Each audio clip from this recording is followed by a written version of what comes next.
Hello everyone, this is for IB Psychology students and our today's ERQ is evaluate research on the role of hormones of one or more hormones in human behavior.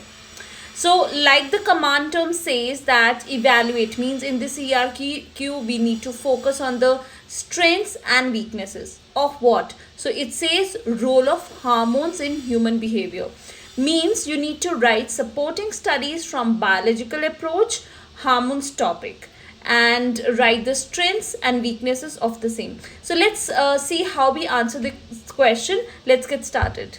Okay, so first is the introduction that I'm going to write and I write in my answer for this ARQ.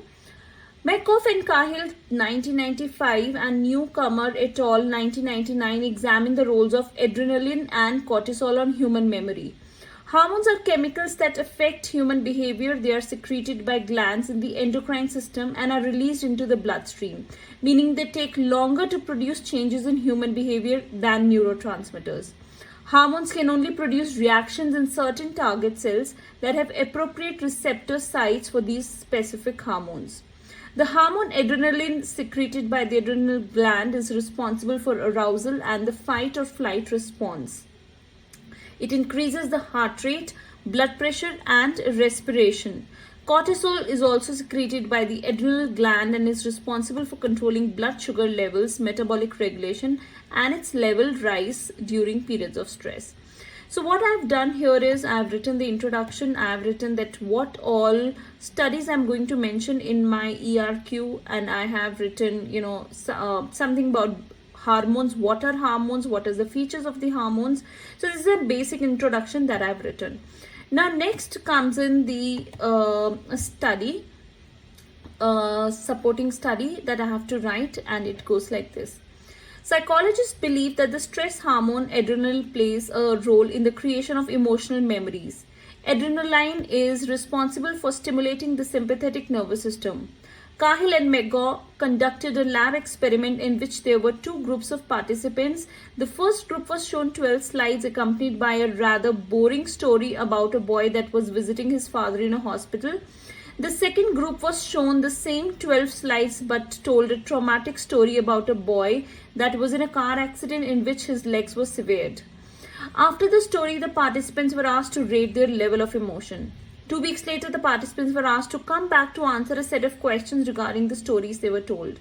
They had 3 options for each question to choose as an answer. The researchers did a follow-up study in which they repeated the procedure but injected the group exposed to the traumatic story with a beta blocker, propranolol.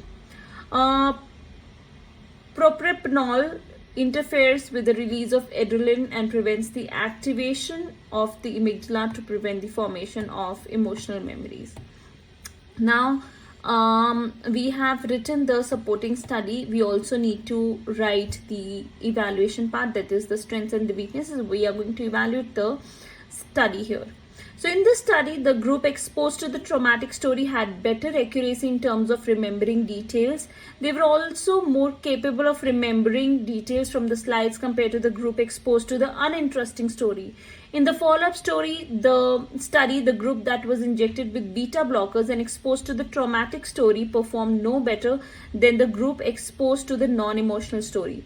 This suggests that the prevention of the release of adrenaline caused the inability to recall the emotional story. By carrying out a highly controlled lab experiment, Cahill and McGaw were able to establish a cause and effect relationship between adrenaline's interaction with the amygdala and the formation of emotional memories. As well, this experiment was highly standardized, therefore it was easy to replicate. As it is easy to replicate, similar results would increase the reliability of the results. So here I have given the strengths and now I'm going to write the weaknesses that were there. So I'll be finishing the evaluation of my first supporting study. One limitation of this experiment was its artificiality. The experiment was highly controlled and took place in a lab setting.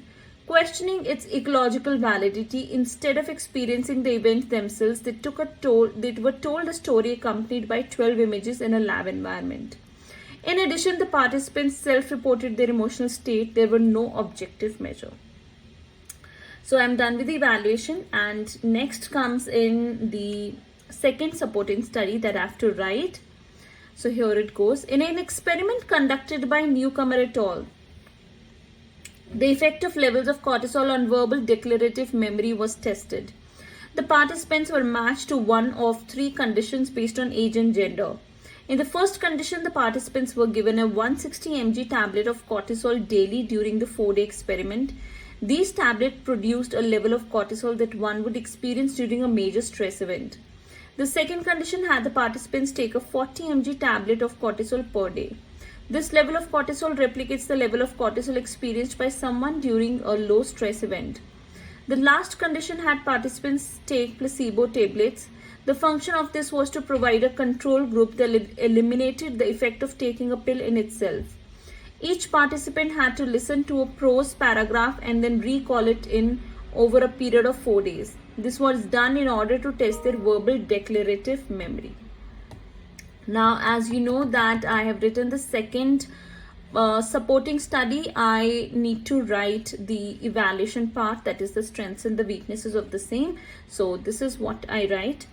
The participants in the high cortisol condition performed the worst in the verbal declarative memory task. This suggests significant negative effects on verbal declarative memory.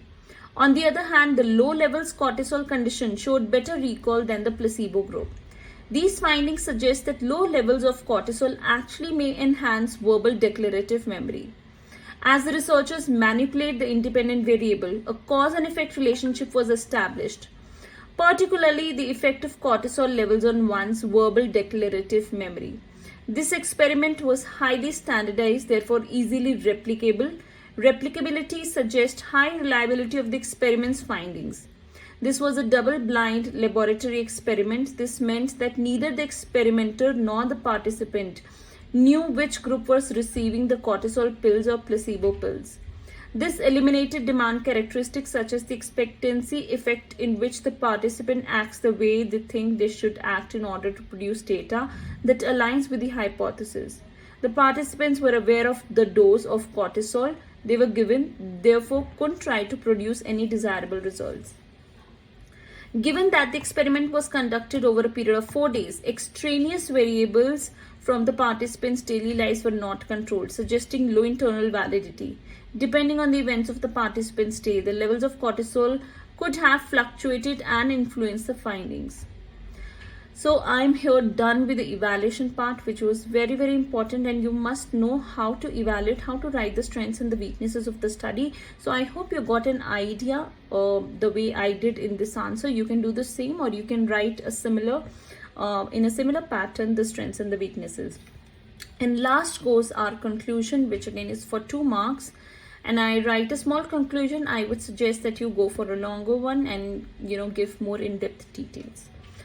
Both Cahill and McGaugh, as well as Newcomer et al. Research suggests that a strong relationship is present between the release of hormones and the consolidation and recall of memory. So well, here I am done with this ERQ, and I hope you understood it well. And if you have any questions at all about the same, please write your questions or your queries in the comment section below. And if you liked my video, please like, share and subscribe. And if you want any IB material at all, or you want me to give you a class of on psychology on some topic, be it English or in Hindi, I can use these 2 languages and prepare a lesson for you, and I can upload the video in a week's time. So do let me know if you need any help in yours for your psychology class.